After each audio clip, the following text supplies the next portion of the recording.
नमस्कार दोस्तों, Mannu short and classes में आपका हार्दिक स्वागत है। डिक्टेशन स्टार्ट होगी 100 शब्द प्रति मिनट ठीक 3 सेकंड बाद।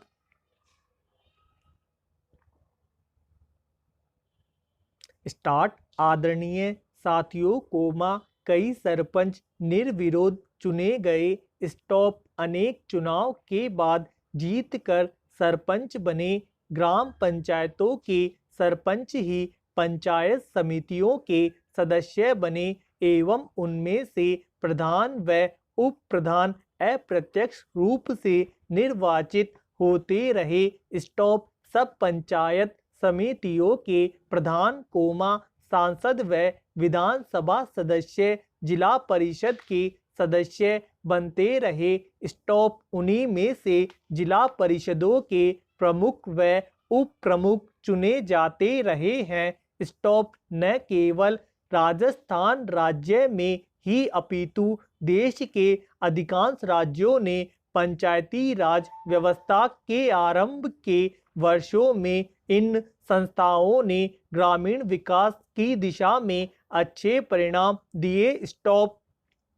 लेकिन कुछ वर्षों बाद किन्हीं कारणों की वजह से पंचायती राज संस्थाएं अपने सौंपे गए उत्तरदायित्व ढंग से निष्पादित करने में असमर्थ दिखाई देने लगी, अर्थात ये संस्थाएं अपेक्षित परिणाम देने में असफल रही। स्टॉप। इसका सबसे बड़ा कारण इन संस्थाओं के पास वित्तीय साधनों की कमी रही। स्टॉप। साथ ही अधिकांश राज्य सरकारों ने पंचायती राज संस्थाओं ने भी अधिक रुचि नहीं ली। स्टॉप। पंचायती राज संस्थाओं को अधिक गतिशील बनाने हेतु अशोक मेहता कमेटी ने सिफारिश की कि विकास कार्यक्रमों एवं योजनाओं को क्रियान्वित करने की जिम्मेदारी जिला परिषदों की हो। स्टॉप। समिति के अनुसार पंचायतें 10-15 गांवों की मंडल पंचायतें हो तो अधिक सक्षम होंगी। स्टॉप। ये मंडल पंचायतें ग्रामीण विकास योजनाओं को क्रियान्वित करेंगे। स्टॉप। साथ ही समिति में पंचायती राज संस्थाओं के चुनाव मुख्य निर्वाचन अधिकारी से करवाने की सिफारिश भी की। स्टॉप। ग्रामीण विकास के प्रशासनिक व्यवस्था व गरीबी उन्मूलन समस्याओं हेतु GV.K.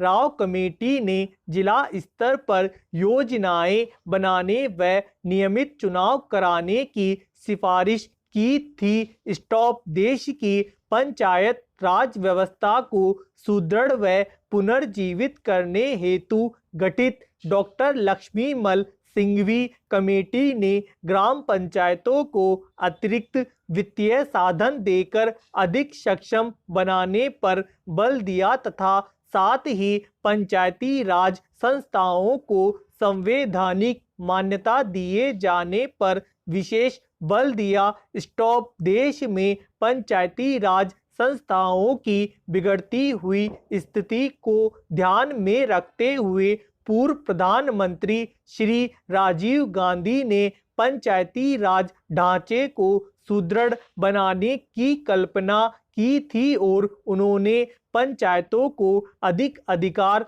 सौंपने तथा महिलाओं और कमजोर वर्गों की इन संस्थाओं में अधिक से अधिक भागीदारी देने की परिकल्पना की थी। स्टॉप। हमारे वर्तमान प्रधानमंत्री के प्रयासों से अब यह संभव हो पाया है कि इस संबंध में शुरू किए गए प्रयासों तथा राष्ट्रपिता महात्मा गांधी जी के ग्राम स्वराज के स्वप्न को साकार बनाने की दृष्टि से संविधान में 73वीं संशोधन की कुछ महत्वपूर्ण बातों को जिक्र करना चाहूँगा। स्टॉप। पंचायती राज संस्थाओं को प्रथम बार संवैधानिक दर्जा दिया गया। स्टॉप। सभी राज्यों में पंचायती राज की त्रिस्तरीय पद्धति को लागू की गई स्टॉप। लेकिन जिन राज्यों की जनसंख्या 20 लाख से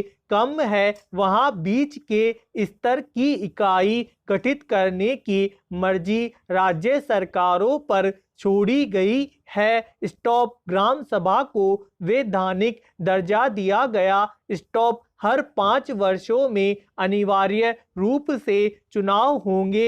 स्टॉप चुनावों की व्यवस्था एक स्वतंत्र चुनाव आयोग करवाएगा। स्टॉप पैरा महोदय यहाँ यह उल्लेखनीय है कि शीत युद्ध की समाप्ति व समाधान एशिया की घटनाओं तथा अफगानिस्तान से सोवियत सेना की वापसी से ही हुआ है। स्टॉप अफगानिस्तान में लंबे अरसे तक चला युद्ध सोवियत संघ के अस्तित्व के लिए कष्टदायी और मुश्किल हो गया। स्टॉप यह भयावह युद्ध से सोवियत सेनाओं की वापसी से अनेक घटनाओं ने जन्म लिया जिनकी परिणति शीत युद्ध की समाप्ति से हुई तथा जिसमें जर्मनी का एकीकरण तथा सोवियत संघ का विघटन शामिल है।